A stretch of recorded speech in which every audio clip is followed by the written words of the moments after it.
목사님 안녕하세요. 네, 목사님 안녕하세요. 오늘 저희가 함께 나눌 말씀은 예레미야서입니다. 네, 예레미야서.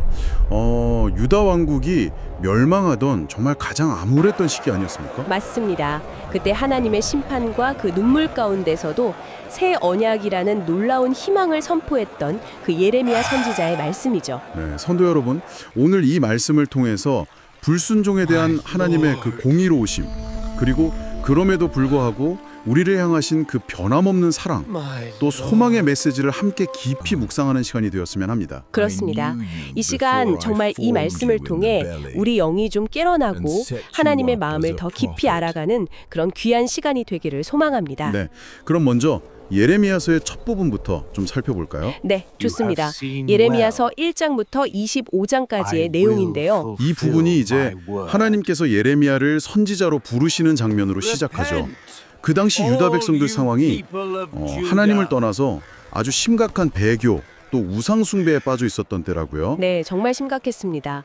그래서 하나님께서 예레미야를 통해 그 죄악들을 아주 엄중하게 책망하시는데요. 특히 2장을 보면 하나님께서 백성들이 생수의 근원 되시는 당신을 버렸다 이렇게 말씀하세요. 아, 생수의 근원을 버리고. 네, 그리고 스스로 물을 가두지 못하는 터진 웅덩이를 팠다. 그러니까 헛된 우상을 섬긴 죄를 날카롭게 지적하시는 거죠. 터진 웅덩이. 참 강력한 비유네요. 그렇죠. 성도 여러분, 한번 돌아봤으면 좋겠습니다. 혹시 우리의 삶의 중심에 하나님이 아니라 다른 어떤 헛된 것, 터진 웅덩이 같은 것을 두고 있지는 않은지요? 네. 그리고 그때 또 거짓 선지자들의 그 기만적인 가르침도 아주 만연했었다고요? 맞습니다. 이게 더 문제였어요. 괜찮다, 평안하다 이런 말들로 백성들을 안심시켰던 거죠. 아, 현실은 심판이 임박했는데 말이죠. 네. 하나님께서는 분명히 북방의 그 바벨론을 심판의 도구로 사용하실 거라고 예언하셨거든요. 임박한 멸망 앞에서 제발 회개하고 돌아오라고 정말 눈물로 호소하신 겁니다. 그래서 예레미야를 눈물의 선지자라고 부르는 거군요. 네. 백성들의 그 불순종과 또 다가올 심판을 생각하면서 얼마나 마음이 아팠겠습니까? 깊은 슬픔과 고통을 느꼈던 거죠. 그의 삶 자체가 하나님의 그 아픈 마음을 대변하는 통로였다고 할 수 있습니다. 네, 그 마음이 느껴지는 것 같습니다. 자, 그럼 이제 두 번째 부분 26장에서 45장으로 넘어가 볼까요? 예, 여기서는 예레미야 선지자 개인의 고난 이야기가 많이 나오죠. 네, 맞습니다. 하나님의 말씀을 전하다가 겪는 그 개인적인 고난과 함께 유다뿐 아니라 주변 여러 나라들에 대한 하나님의 심판 메시지가 선포되는 부분입니다. 아까 말씀하신 그 거짓 선지자들, 평안하다, 평안하다 외치던 사람들과 계속 부딪혔겠네요. 네, 첨예하게 대립했습니다.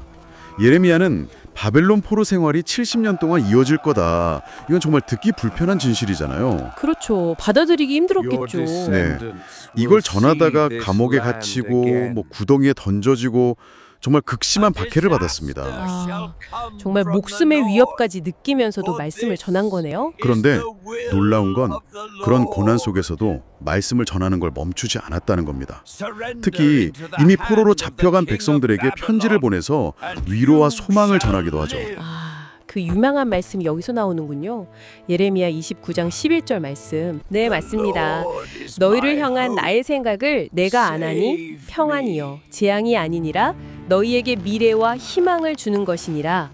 하나님께서 재앙이 아니라 평안 그리고 장래의 소망을 주려는 생각을 가지고 계시다는 선포죠. 포로 생활 중인 사람들에게는 정말 큰 위로와 희망이 되었겠어요. 그렇죠. 그래서 예레미야는 그들에게 그 포로된 땅에서 좌절하지 말고 오히려 정착하고 번성하면서 하나님의 때를 기다리라고 권면합니다. 네.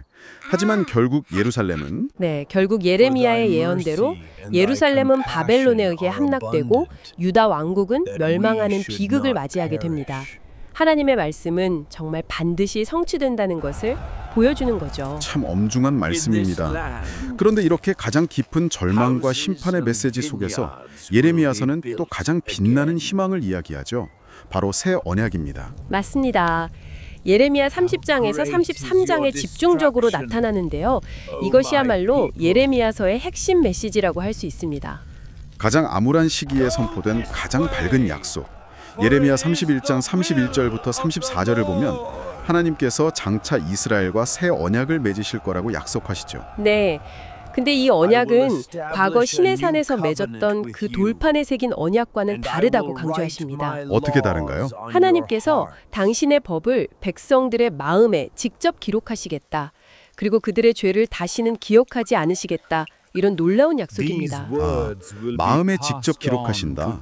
외적인 율법 조문이 아니라 내면의 변화를 말씀하시는 거군요. 바로 그거죠. 성도 여러분, 이 새 언약이 바로 예수 그리스도를 통해 성취되었습니다. 우리 마음에 성령을 보내주시고 예수님의 보혈로 우리의 모든 죄를 용서해 주신 것, 이것이 바로 우리가 받은 복음의 핵심 아니겠습니까? 야는 이 약속을 그냥 말로만 한 게 아니에요. 행동으로 보여줍니다.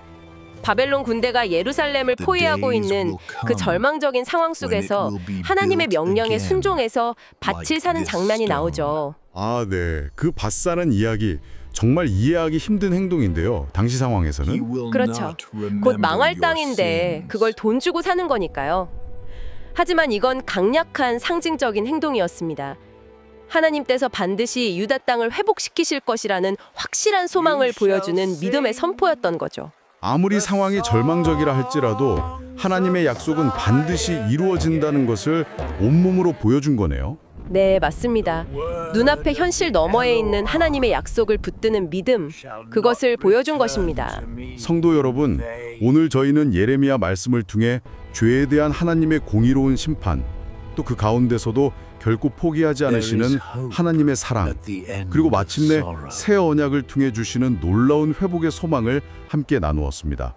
네, 오늘 이 말씀을 들으면서 혹시 우리의 삶에도 여전히 하나님을 떠나서 헛된 것, 그 터진 웅덩이를 좇는 모습은 없는지, 또 하나님의 말씀보다 세상의 소리에 더 귀 기울이고 있지는 않은지 돌아보는 시간이 되었으면 합니다. 그리고 우리 마음에 새겨주신 그 새 언약, 바로 예수 그리스도를 통한 구원의 은혜를 굳게 붙들고 어떤 상황 속에서도 하나님의 신실하심과 그 회복의 약속을 믿음으로 바라보시기를 축원합니다. 네, 오늘 들으신 이 말씀이 성도 여러분 각자의 삶 속에서 정말 살아 움직여서 절망 속에서도 소망을 발견하고 믿음으로 승리하게 하는 그런 능력의 말씀이 되기를 간절히 바랍니다. 다음 시간에 뵙겠습니다. 다음 시간에 뵙겠습니다.